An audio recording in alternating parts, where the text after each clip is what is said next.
بسم اللہ الرحمن الرحیم الحمد للہ رب العالمین والصلاة والسلام علی رسولہ الکریم اما بعد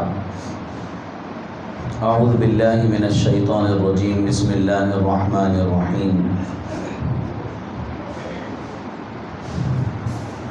یا ایہا الذین آمنوا علیکم انفسکم لا يضركم من ضل اذا اهتديتم ثم الى ربكم مرجعكم فينبئكم بما كنتم تعملون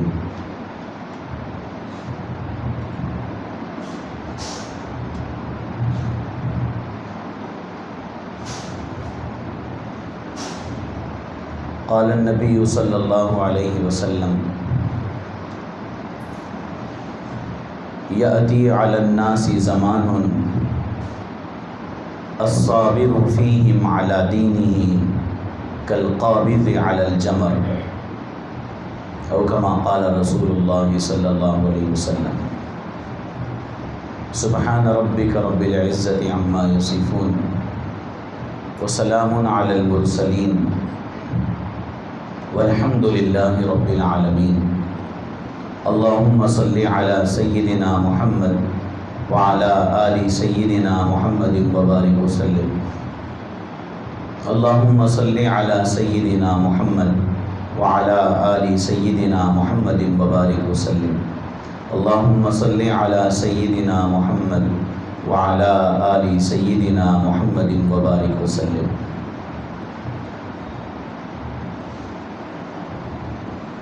حضور اقدس صلی اللہ علیہ وسلم ساری انسانیت کے لیے رسول اور پیغمبر ہیں اور پوری دنیا کے انسانوں کو جنت کی خوشخبری دینے والے اور جہنم کے عذاب سے ڈرانے والے ہیں۔ اللہ تعالیٰ خود فرماتے ہیں ہم نے ایسا ہی بنا کر بھیجا ہے وما ارسلناک الا کافۃ للناس بشیرا ونذیرا کہ اے نبی صلی اللہ علیہ وسلم ہم نے آپ کو پورے انسانوں کے لیے بھیجا ہے خوشخبری دینے والا اور ڈرانے والا بنا کر۔ حضور صلی اللہ علیہ وسلم نے جہاں دنیا کے اندر بہت سی چیزوں سے ہمیں باخبر کیا ہے اور ان سے بچنے کی تلقین فرمائی ہے، وہیں پر حضور صلی اللہ علیہ وسلم نے دنیا میں پیدا ہونے والے ظاہر ہونے والے فتنوں کے بارے میں بھی ہمیں خبردار کر دیا ہے کہ میرے بعد کیسے کیسے فتنے آئیں گے۔ ان فتنوں کے دور میں ایک مسلمان کا طرز عمل کیا ہونا چاہیے، ان فتنوں کے برے اثرات سے کیسے بچنا چاہیے، قرآن اور حدیث میں ہمیں تعلیم دی گئی ہے۔ حضور صلی اللہ علیہ وسلم نے ہمیں بہت پہلے ہی بتا دیا ہے۔ فتنہ کس کو کہتے ہیں؟ فتنہ عربی کے اندر اس عمل کو کہا جاتا ہے کہ جس میں سونا اور چاندی کو پگھلا کر اس میں سے خالص چاندی نکالی جاتی ہے، سونے کو پگھلا کر اس میں خالص سونا نکالا جاتا ہے اور جو اس میں ملاوٹ وغیرہ ہے اس کو الگ کر دیا جاتا ہے، تو اس کو کہتے ہیں فتنہ۔ سیدھا سیدھا لفظ ہو گیا اس کا امتحان، آزمائش۔ سونا پگھلانے والا بھی اس بات کا امتحان لیتا ہے کہ یہ سونا اچھا ہے یا نقلی ہے، اس میں کچھ ملاوٹ تو نہیں ہے، یہ جاننے کے لیے، امتحان لینے کے لیے وہ یہ عمل کرتا ہے، تو اس عمل کو فتنہ کہتے ہیں۔ اس لیے عربی زبان میں جو سونے کو پگھلانے والا اور جس کو ہم سونار کہتے ہیں، وہ سونار کو عربی میں فتان کہتے ہیں۔ فتان کے معنی فتنہ پیدا کرنے والا، یعنی امتحان لینے والا۔ سونے میں خالص کیا ہے اور ملاوٹ کیا ہے اس کا امتحان لینے والا، اس کو کہتے ہیں فتان۔ تو فتنہ یہ آزمائش ہے، امتحان ہے، اور فتنہ باہر سے نہیں ہوتا ہے، اندر سے ہوتا ہے۔ فتنہ جو ہوتا ہے وہ اندر سے ہوتا ہے، اور وہ فتنے کے وقت میں بندے کو سمجھ نہیں آتا کہ صحیح کیا ہے غلط کیا ہے۔ جیسے سونا ہے، وہ سونے کے اندر ملاوٹ ہے، پورا سونا نظر آ رہا ہے، بندہ دھوکہ کھا جاتا ہے، سمجھتا ہے یہ پورا سونا ہے۔ اس سونے کے اندر جو فتنہ ہے، سونے کے اندر ملا ہوا ہے، اس کو پہچان نہیں سکتا عام بندہ۔ تو فتنہ جو ہوتا ہے وہ فتنہ اندر سے ہوتا ہے، اور فتنے کے بارے میں قرآن مجید میں اللہ نے ارشاد فرمایا وَالْفِتْنَةُ أَكْبَرُ مِنَ الْقَتْلِ۔ فتنہ جو ہوتا ہے وہ قتل سے بھی زیادہ بڑا ہوتا ہے، اور ایک جگہ فرمایا پارے 2 کے اندر ہی وَالْفِتْنَةُ أَشَدُّ مِنَ الْقَتْلِ۔ فتنہ جو ہوتا ہے وہ قتل سے بھی زیادہ سخت ہوتا ہے، کیونکہ اگر کسی کا قتل ہو جائے تو قتل کی وجہ سمجھ میں آتی ہے، قتل ہوا ہے سمجھ میں آتا ہے، اور ایک قتل ہوتا ہے بس۔ لیکن فتنے میں کیا ہوتا ہے، فتنے میں کئی لوگ آ جاتے ہیں اس کی زد میں۔ اور دوسری بات یہ بھی کہ فتنہ قتل سے زیادہ سنگین اس لیے ہے کہ کسی بندے کا قتل ہو گیا تو بس دنیا کی اس کی وہ جو زندگی ہے وہاں تک باقی ہے۔ اگر وہ ایمان پہ مر گیا ہے تو بس اس کا ایمان محفوظ رہا، سلامت رہا، وہ ایمان کے ساتھ دنیا سے چلا گیا۔ وہ ایک بندہ اس کا قتل ہوا ہے، بس اس کی زندگی ختم ہوئی ہے، لیکن اس کا ایمان تو بچ گیا۔ فتنے سے کیا ہوتا ہے، فتنے کی وجہ سے آدمی ایسی آزمائشوں میں ڈالا جاتا ہے کہ اس کی وجہ سے اس کے اندر کا ایمان بھی ختم ہو جاتا ہے۔ بعض وقت فتنے کے اثرات ایسے ہو گئے، نقصانات ایسے ہو گئے، اور فتنوں کی زد میں آ گیا تو اس کا جو ایمان ہے، اس کا ایمان، اس کی اولاد کا ایمان، اس کی نسل کا ایمان خطرے میں پڑ جاتا ہے۔ اس لیے فرمایا ایک قتل ہوا لیکن فتنہ ہوا تو فتنہ قتل سے بھی زیادہ اکبر، قتل سے بھی زیادہ اشد ہے فتنہ۔ اور حضور اقدس صلی اللہ علیہ وسلم نے ارشاد فرمایا کہ بادروا بالاعمال، اعمال کرنے میں آگے بڑھو، جلدی کرو، اعمال میں لگے رہو، بس اپنے کام سے کام رکھو، اور جو اعمال ہے اس میں آگے بڑھتے جاؤ، جلدی کرو اعمال کرنے میں۔ فتناً کقطع اللیل المظلم، ایسے فتنے آئیں گے، ایسے فتنے آئیں گے جیسے اندھیری رات جیسے ہوتی ہے، تو اندھیری رات کے ٹکڑوں کی طرح فتنے بھی ایسے پیدا ہو جائیں گے کہ جیسے اندھیری رات میں لوگوں کو راستہ سمجھ میں نہیں آئے گا، پورا اندھیرا رہے گا، بندہ حیران رہے گا، ایسے ہی آئندہ زمانے میں فتنے اتنی تیزی کے ساتھ آئیں گے۔ ویسے فتنوں کے زمانے میں تمہیں اعمال میں آگے بڑھنا چاہیے، اعمال کرتے جاؤ، اعمال کرتے جاؤ، اعمال میں آگے بڑھتے جاؤ۔ اور فتنوں کا زمانہ ایسا ہوگا یصبح الرجل مؤمنا ویمسی کافرا ویمسی مؤمنا ویصبح کافرا۔ فرمایا کہ فتنوں کے زمانے میں ایک بندہ جو ایمان کی حالت میں تھا وہ صبح ایمان کی حالت میں کرے گا، لیکن شام ہوتے ہوتے فتنوں کی زد میں آ کر وہ کافر ہو جائے گا، اس کا ایمان چلا جائے گا۔ اور رات میں ایک بندہ ایمان کی حالت میں تھا لیکن صبح ہوتے ہوتے ایسے فتنے کی زد میں آ جائے گا کہ صبح کافر ہونے کی حالت میں اس کی صبح ہوگی۔ یبیع دینہ بعوض من الدنیا، وہ فتنوں کا زمانہ ایسا ہوگا کہ بندہ دنیا کے بدلے میں، دنیا کے چند عوض کے بدلے میں، چند ٹکڑوں کے بدلے میں اپنے دین کو اور ایمان کو بیچ دے گا۔ ایسا زمانہ ہوگا فتنوں کا زمانہ۔ حضور اقدس صلی اللہ علیہ وسلم نے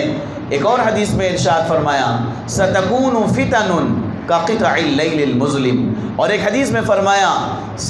تقع الفتن کوقع المطر، جیسے بارش کے قطرے ٹپاٹپ جھما جھم گرتے ہیں جس تیزی کے ساتھ، کہ آئندہ زمانے میں فتنے ایسے پیدا ہوں گے، فتنے ایسے ظاہر ہوں گے، ایسے اتریں گے جیسے بارش کے قطرے گرتے ہیں، ایسے فتنے ہوں گے۔ حضور اقدس صلی اللہ علیہ وسلم نے دعا سکھائی ہے کہ اللہ سے دعا مانگتے رہا کرو، اللہم انا نعوذ بک من الفتن ما ظہر منہا وما بطن، اے اللہ ہم آپ سے حفاظت مانگتے ہیں، ہم آپ سے پناہ مانگتے ہیں ایسے فتنوں سے جو ابھی ظاہر ہوئے اور جو ابھی ظاہر نہیں ہوئے لیکن اندر ہیں، آئندہ ظاہر ہوں گے۔ تو یا اللہ اب کے موجودہ فتنوں سے اور آئندہ آنے والے فتنوں سے یا اللہ ہم سب کی حفاظت فرما، ہم آپ کی پناہ میں آنا چاہتے ہیں۔ تو اللہ رب العزت سے دعا مانگتے رہیں۔ حضور نے سکھایا فتنوں سے بچنے کی بھی دعا مانگیں۔ آج کے زمانے میں تو بہت زیادہ اس دعا کی ضرورت ہے، کیونکہ ایسے فتنے پیدا ہو رہے ہیں، روز ایک نیا نیا فتنہ وجود میں آتا ہے۔ ایمان کو ختم کرنے کے لیے، ایمان کو چھیننے کے لیے، کہ ایسے فتنے کہ ان فتنوں میں پڑھ کر بندہ ایمان والا باقی نہیں رہتا۔ اور یہ فتنے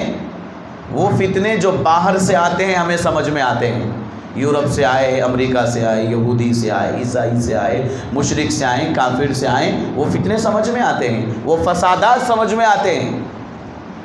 لیکن یہ فتنے سمجھ میں نہیں آتے جو فتنے مسلمانوں کے اندر سے پیدا ہوتے ہیں،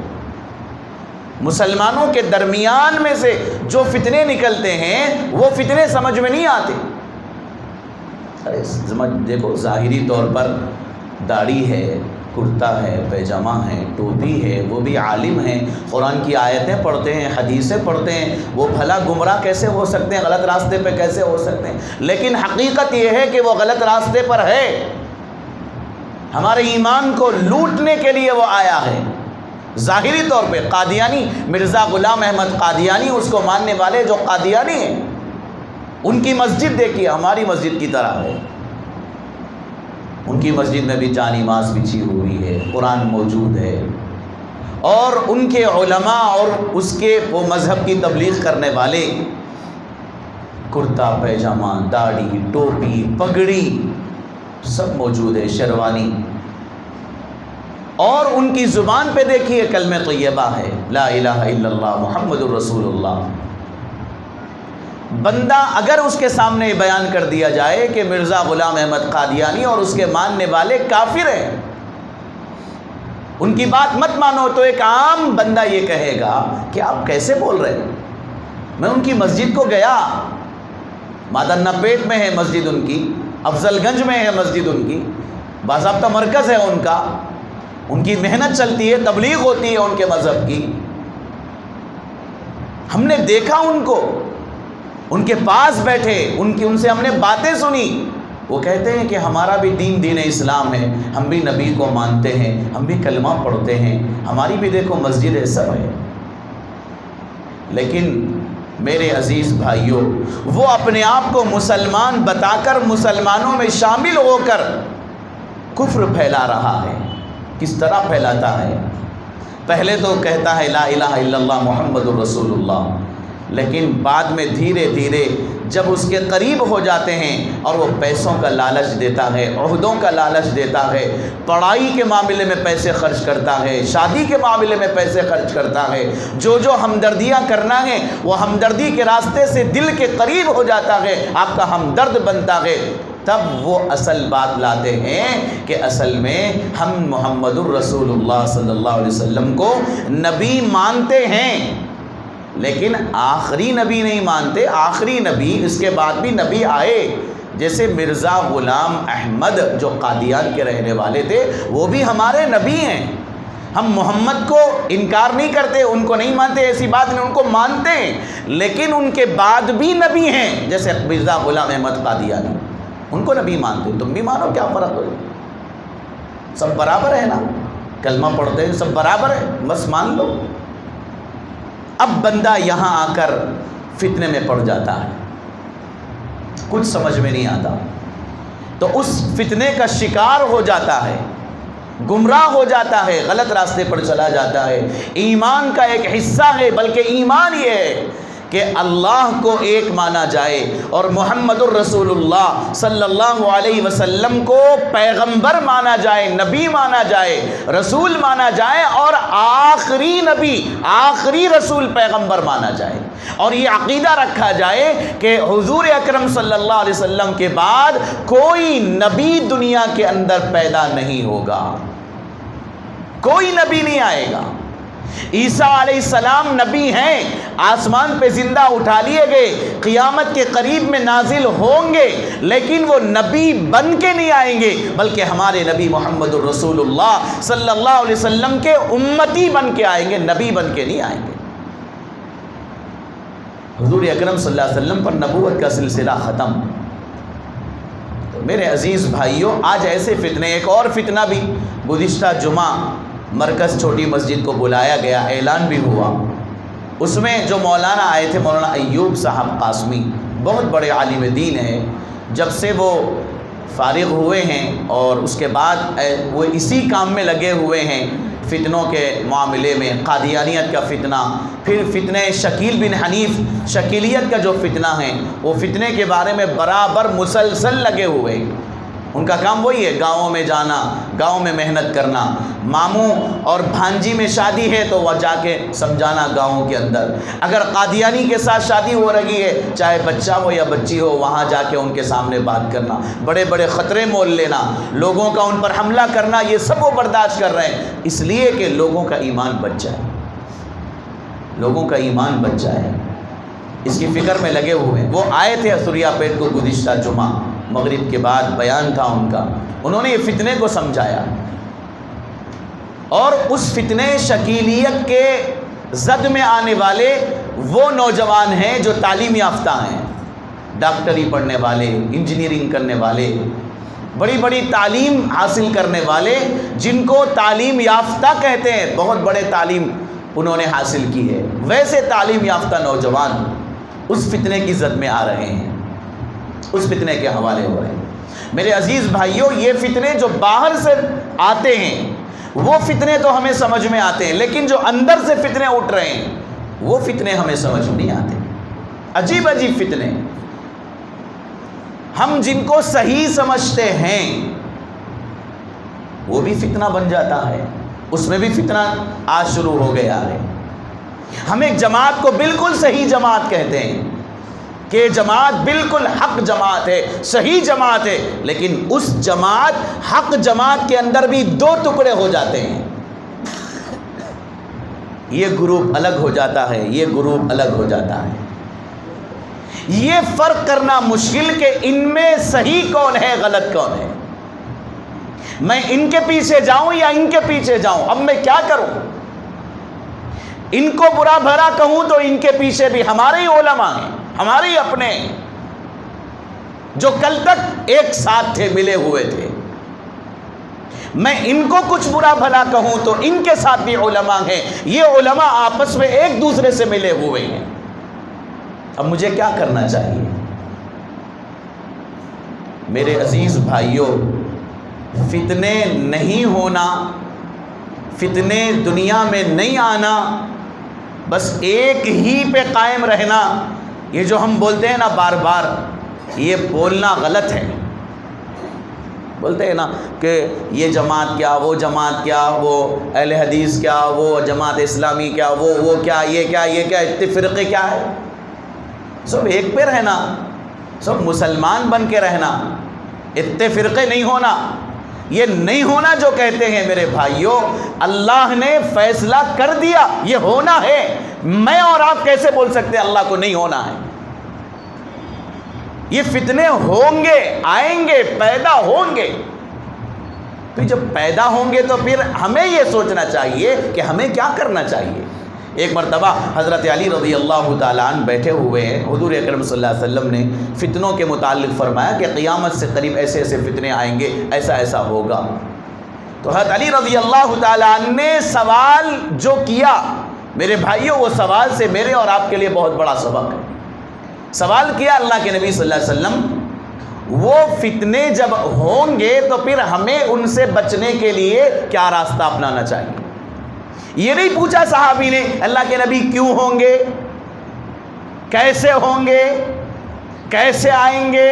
کہاں سے آئیں گے، میں تلوار لے کے ماروں گا، ختم کروں گا، یہ کروں گا، وہ یہ نہیں فرمایا۔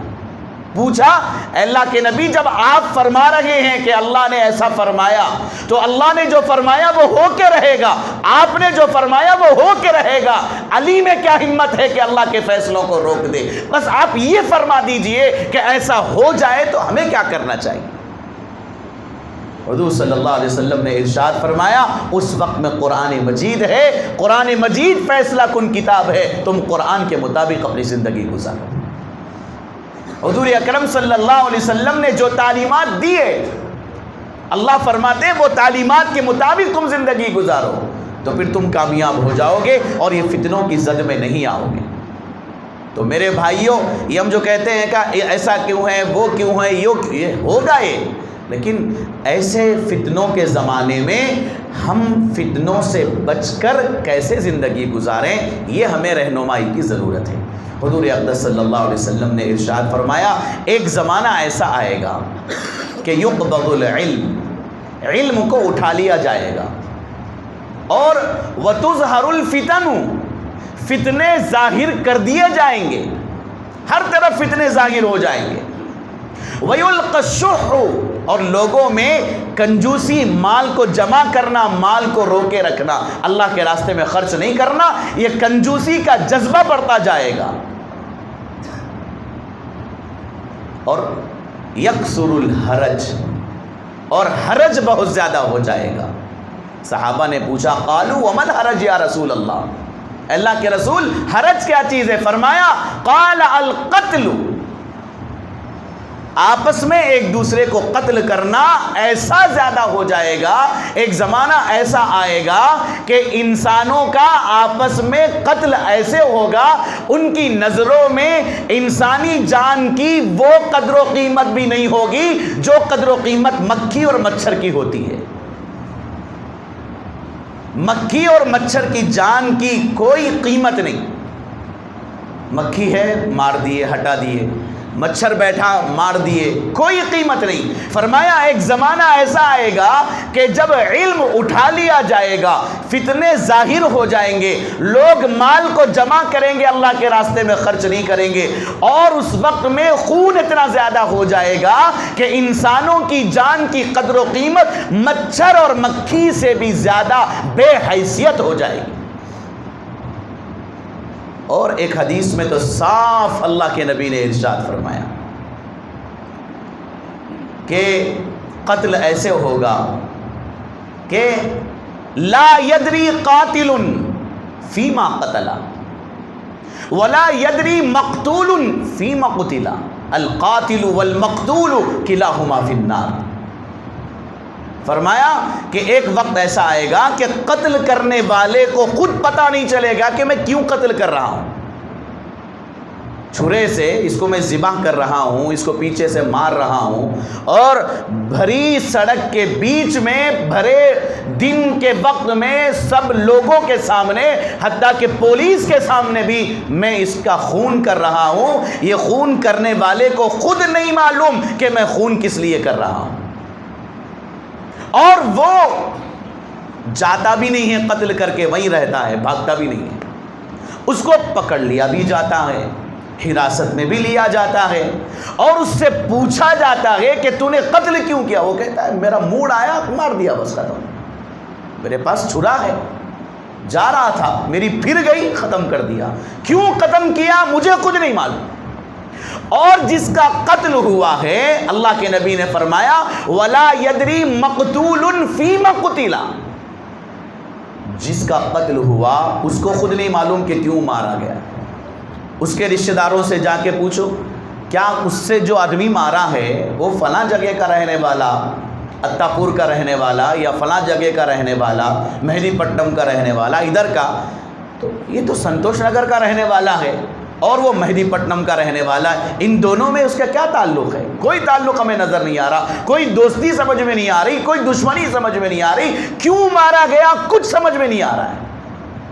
آج کے ان حالات کو سامنے رکھ کر حضور اقدس صلی اللہ علیہ وسلم نے بہت پہلے ہی بتا دیا ایک زمانہ آئے گا، اس زمانے میں انسان کی جان کی قدر و قیمت باقی نہیں رہے گی۔ صرف ماں کو کسی نے کچھ کہا تو ماں کو گالی دینے والے، ماں کو برا کہنے والے کا سر کھلے عام دن میں بیٹا جا کر کے کاٹتا ہے، اور وہ خون ٹپکتے ہوئے اس سر کو لے کر سر عام پولیس کے سامنے پھٹتا ہے۔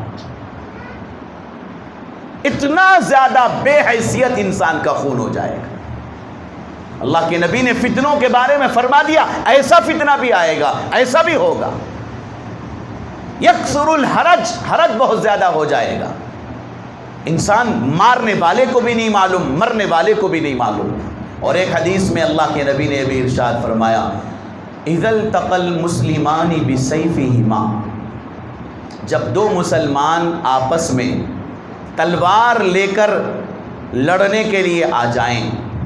اور ان میں کا ایک دوسرے کو قتل کر دے، تو رسول اللہ نے فرمایا القاتل والمقتول کلاہما فی النار، یہ قتل کرنے والا اور جس کو قتل کیا گیا یہ دونوں جہنم میں جائیں گے۔ صحابہ نے پوچھا اللہ کے نبی، قتل کرنے والا تو جہنم میں جائے گا سمجھ میں آ رہا ہے، لیکن جس کو قتل کیا گیا وہ جہنم میں کیسے جائے گا؟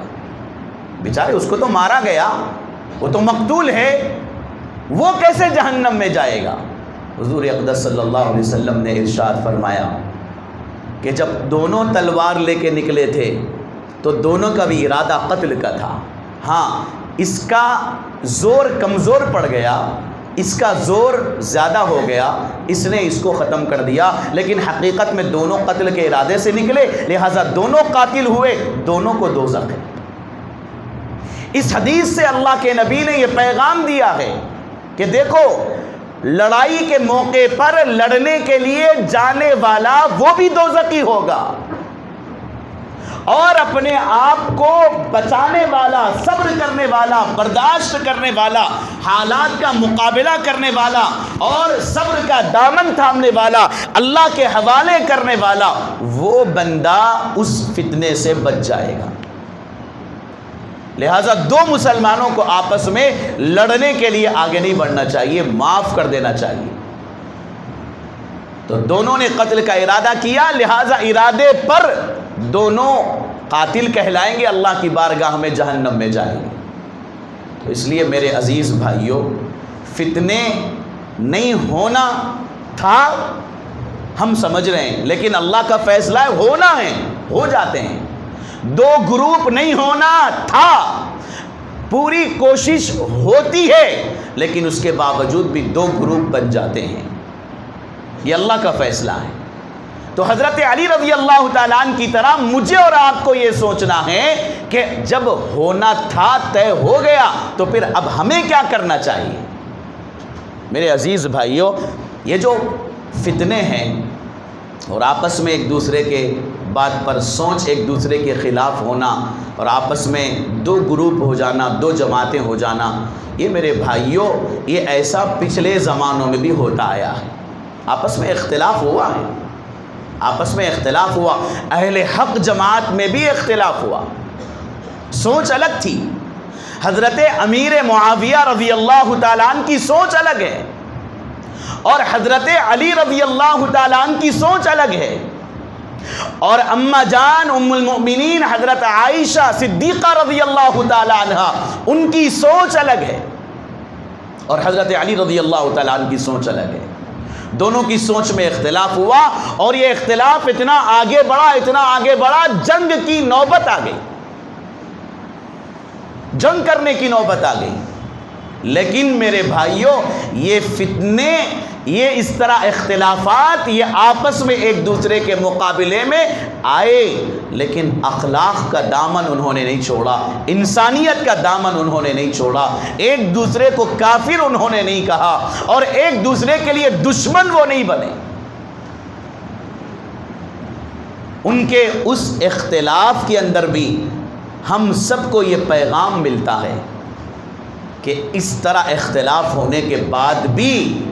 دو جماعتیں آپس میں بننے کے بعد بھی ہمیں کس طرح کی زندگی گزارنا چاہیے۔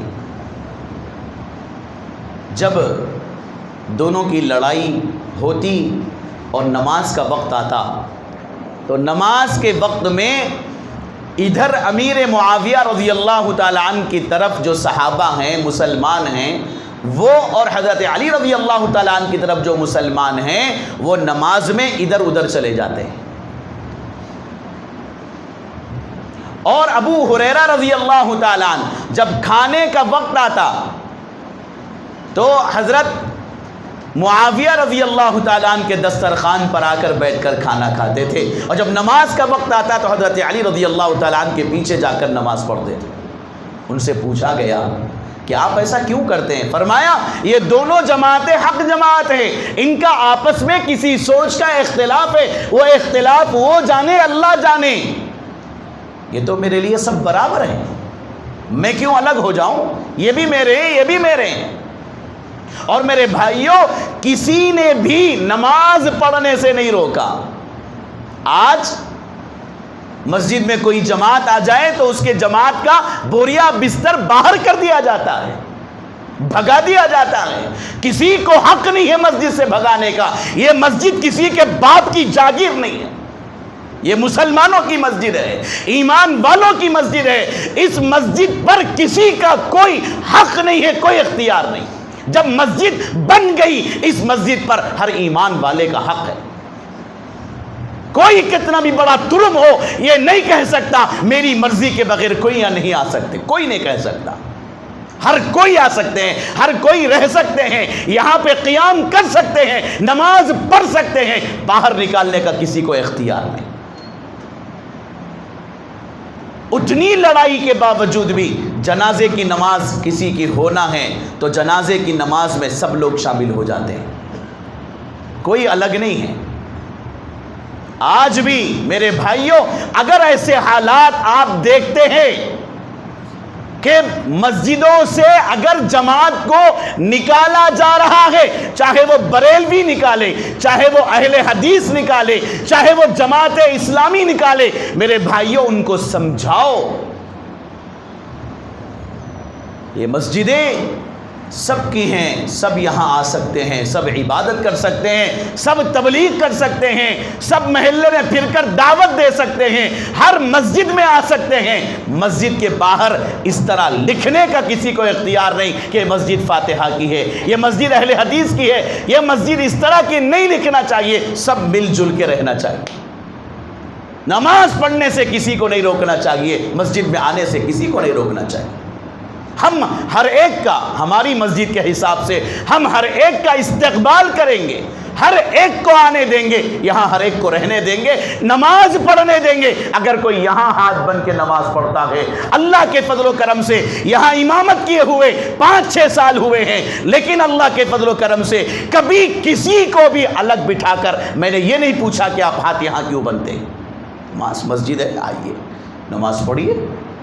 آمین کسی نے اگر زور سے بولا ہے، ہاں بیان تو کیا میں نے کہ اس طرح نہیں بولنا چاہیے، اس طرح کرنا چاہیے، اختلاف یہ ہے، یہ مسئلہ ہے، یہ مسئلہ ہے، لیکن کسی کو یہ کہہ کر کہ تو فلاں جماعت کا ہے نکل جا مسجد سے، اختیار نہیں ہے۔ صحابہ نے سکھایا ہے کہ مسلمان کلمے کی بنیاد پر ایک دوسرے کا ساتھ دیں، ایک دوسرے کا احترام کریں۔ اکرام مسلم کیا ہے؟ کیا اکرام مسلم یہ ہے کہ جماعت کا بستر پھینک دیا جائے باہر؟ سوریا پیٹ کو جماعت آئے تو اس کو بھگا دیا جائے؟ کیا یہ ہے اکرام مسلم؟ ہمیں تو یہ کہا گیا ہے کہ اگر باطل جماعت بھی آتی ہے تو ہمیں اس فتنے سے بچنا چاہیے اور ان کو مسجد میں آنے دینا چاہیے۔ یہاں تو اہل حق جماعت ہے، ان کو نکالنے کا کیا مطلب ہے؟ میرے عزیز بھائیوں، حضور اکرم صلی اللہ علیہ وسلم نے یہ بھی ارشاد فرمایا، دیکھو جب فتنہ ایسا ہو جائے کہ حق جماعت ہے، صحیح جماعت ہے، بالکل صحیح ہے، لیکن وہ دونوں آپس میں الگ ہو جائے تو اس موقع پر تمہیں ادھر جانا چاہیے، ادھر جانا چاہیے۔ اس وقت کیا کرنا چاہیے؟ فرمایا کہ مسلمانوں کی جو جماعت اور جو امام ہے وہ امام اور مسلمانوں کی اکثریت جس طرف ہے اس طرف تم ہو جاؤ، ان کا ساتھ دو، ان کے ساتھ رہو، اور نہ اس جماعت کو برا بولنا ہے نہ اس جماعت کو برا بولنا ہے، دونوں ایک دوسرے کو برا نہ بولیں، اپنا کام کرتے جائیں، آپ اپنا کام کریں، آپ اپنا کام کریں، دونوں کام کرتے جائیں، کام اصل مقصد ہے، دین کی محنت اصل مقصد ہے، کلمے کی بلندی اصل مقصد ہے، یہ آپس میں جماعتیں بنا کر لڑنا نہیں چاہیے، یہ اپنا کام کرو، یہ اپنا کام کریں، دونوں اپنا کام کریں۔ ہاں اگر آپ ادھر بھی نہیں جانا چاہتے ہیں، ادھر بھی نہیں جانا چاہتے ہیں، آپ کسی کی طرف جانا نہیں چاہتے ہیں، تو حضور صلی اللہ علیہ وسلم نے فرمایا اس موقع پہ ایک کام یہ کرو کہ تم اپنے گھر میں جو قالین بچھاتے ہیں، قالین نیچے بوریا وغیرہ میات بچھاتے ہیں، عام طور پہ دکانوں میں، گھروں کے اندر بھی بچھاتے ہیں میات، وہ میات کو چپکا کے ڈال دیتے ہیں، اب جھاڑنا بھی ہے تو اس کے اوپر سے جھاڑتے ہیں، کبھی گھر خالی کرنا ہے یا کچھ گھر دھونا ہے ایسا، اس موقع پر جب پرانا ہو جائے میات تو پھر جب نکالا جاتا ہے 1 سال 1.5 سال کے بعد، پھر اس کے بعد اس کو دھویا جاتا ہے، پھر اس کے بعد لگایا جاتا ہے، اگر پرانا ہے تو پھر نیا لا کے لگایا جاتا ہے۔ تو جیسے جو ٹاٹ ہے، قالین ہے، فرش ہے، گھر میں پڑا رہتا ہے، اس کو نکالا نہیں جاتا، اسی طرح تم بھی اپنے آپ کو گھر میں رکھو، گھر میں رہو، آؤ ایسے حالات اگر پیش آ جائیں اس موقع پر تم اپنی ذات کی اصلاح کرو، اپنے آپ کی فکر کرو، کسی کے چکر میں مت پڑو، میں ادھر بھی نہیں جاؤں گا، ادھر بھی نہیں جاؤں گا، کیا کروں گا؟ اذان ہوئی اللہ اکبر، آؤں گا مسجد کو، نماز پڑھوں گا، میرے جو اعمال ہیں وظیفے ہیں وہ کر لوں گا، سیدھے گھر جاؤں گا، جب بھی نوکری کا میرے کاروبار کا جو بھی وقت ہے کاروبار کر لوں گا، میرے بچوں کی فکر کروں گا، میرے گھر کی فکر کروں گا، جو فرض ہے جو اصل ہے وہ کروں گا۔ یہ کرو، یا پھر 2 جماعتوں میں کسی امام یا کسی جماعت اس طرف ہو جاؤ، اس طرح کرو، لیکن کسی بھی صورت میں آپس میں لڑانا، تم نہیں آنا بولنا، میں نہیں آنا بولنا، تم کافر بولنا، میں کافر بولنا، یہ نہیں، حضور نے یہ نہیں سکھایا۔ ایک صحابی ہیں عبداللہ ابن عمر رضی اللہ عنہ، بعض صحابہ تو ایک طرف ایک صحابی کے ساتھ ہو گئے، بعض صحابہ ایک صحابی کے ساتھ ہو گئے، لیکن ایک صحابی ہیں حضرت عمر رضی اللہ تعالی عنہ کے بیٹے عبداللہ ابن عمر رضی اللہ تعالی عنہ، وہ صحابی کسی طرف بھی نہیں گئے، گھر میں بیٹھے رہے، تو ایک صحابی نے آ کر کہا کہ آپ گھر میں کیوں بیٹھے ہیں، باہر ایسی لڑائی ہو رہی ہے، آپس میں لوگ لڑ رہے ہیں، آپ کو کسی ایک کا تو ساتھ دینا چاہیے تھا، اور آپ تو ایسے باپ کے بیٹے ہیں۔ عمر رضی اللہ تعالیٰ کیسے جوشیلے آدمی تھے، ایسے حالات پر وہ کیسے قابو پاتے تھے، آپ ان کے بیٹے ہو کر تلوار گھر میں ہے، سب موجود ہے، طاقت ہے، ایک بہادر باپ کے بیٹے ہو اور ایک صحابی ہو، گھر میں کیوں بیٹھے؟ فرمایا حضور صلی اللہ علیہ وسلم نے 2 قسم کا اختیار دیا، ایسے حالات آئیں تو ایک طرف ہو جاؤ، 2 جماعتوں میں کسی ایک کا ساتھ دو، اور اگر تمہیں دونوں کا بھی ساتھ نہیں دینا ہے تو ایک اور آپشن بھی ہے، گھر میں بیٹھے رہو۔ لہٰذا میں یہ اختیار کیا ہوں کہ ایسے حالات میں نہ ادھر جاؤں گا نہ ادھر جاؤں گا، بلکہ گھر میں بیٹھے رہوں گا، نماز کا وقت آئے نماز کو جاؤں گا، لیکن تیسرا کام نہیں کروں گا، ادھر کی جماعت ادھر کی جماعت دونوں کو لڑانا، چغلیاں کرنا، غیبت کرنا اور فتنہ مچانا، فساد مچانا، یہ کام نہیں کروں گا۔ میرے عزیز بھائیو، آج کے حالات میں مجھے اور آپ کو، ہم سب کو یہ پیغام ملتا ہے کہ آج کے حالات میں ہم کسی سے الجھے نہیں۔ اگر ہم کہیں جاتے ہیں شادی میں یا موتیں میں، کہیں بھی ایسے موقع پر 2 طرف کے لوگ خاندان والے ملتے ہیں، ان میں بعض اہل حدیث ہوتے ہیں، بعض تبلیغ ہوتے ہیں، بعض جماعت اسلامی ہوتے ہیں، مختلف مسلک والے، مختلف نظریے والے، سوچ والے، الگ الگ ذہن رکھنے والے، ہر ایک کے کام کا انداز الگ ہے، سوچ کا انداز الگ ہے، مل جاتے ہیں۔ تو ایسے موقع پر اگر کچھ بات ہو جائے تو ہمیں یہ دیکھنا چاہیے کہ ان باتوں کا جواب دینے کے قابل میں ہوں یا نہیں۔ میرے پاس علم اگر ہے تو پھر میں بہت ہی اچھے انداز میں، لڑائی جھگڑے کے بغیر، ان کو سمجھانے کی نیت سے میں ان کو سمجھا سکتا ہوں، لیکن اس سے ہٹ کر میں دیکھ لوں گا، تو دیکھ لوں گا، آستینہ چڑھانا، تو الگ میں الگ، تو میرے گھر کو نہیں آنا، میں تیرے گھر کو نہیں آتا، تو میری مسجد کو نہیں آنا، میں تیری مسجد کو نہیں آتا، تو اس طرح میرے بھائیوں اسلام نے منع کیا ہے۔ اختلاف ہوگا، 72 فرقے 73 فرقے 1000 فرقے ہوں گے، ہمیں کسی ایک فرقے پر جو بھی ہمارے علماء پر جو اعتماد اور بھروسہ ہے، ہم نے جس پر بھروسہ کیا اس پہ بھروسہ کر کے ہمیں آگے بڑھنا چاہیے اور اپنی عبادت میں لگنا چاہیے۔ ہماری حیثیت کے حساب سے ہم جتنی دین کی خدمت کر سکتے ہیں اتنا کرنا چاہیے۔ اگر یہ نہیں کریں گے تو پھر جو صورتحال پڑوس ملک پاکستان کے اندر ہوئی، سنی مسلم ایک دوسرے کی مسجدوں کو بم سے اڑا دینا، سنی مسلم کے جھگڑے، عراق کے اندر سنی مسلم کے جھگڑے، فلسطین کے اندر سنی مسلم کے جھگڑے، آپ دیکھ لیجئے آپس میں جو ایک دوسرے کا خون بہا رہے ہیں، یہودیوں سے عیسائیوں سے زیادہ مسلمان خود آپس میں ایک دوسرے کے مسجدوں کے دشمن، ایک دوسرے کی اولاد کے دشمن۔ کون ہے وہ لوگ؟ سنی اور شیعہ، اور سنی آپس میں فاتحہ والے نان فاتحہ والے۔ اتنی بڑی لڑائی ہو گئی آپس میں کہ ایک دوسرے کی مسجدوں کو بھی بم سے اڑا رہے ہیں۔ یہاں بھی وہ صورتحال ہوگی اگر ہم اس طرح کا رویہ اپنائیں گے، بات بات پر لڑائی جھگڑے، بات بات پر مسجدیں الگ۔ ہرگز ایسا نہ کریں میرے بھائیوں، فتنوں کے حالات میں ہم سب مل جل کے رہیں، کسی ایک جماعت کا ساتھ دیں۔ اگر ساتھ نہیں دینا ہے، اپنی نماز، اپنا کاروبار، اپنی دکان، اللہ رب العزت مجھے آپ کو سب کو عمل کی توفیق عطا فرمائے، آمین۔ وآخر دعوانا الحمدللہ رب العالمین۔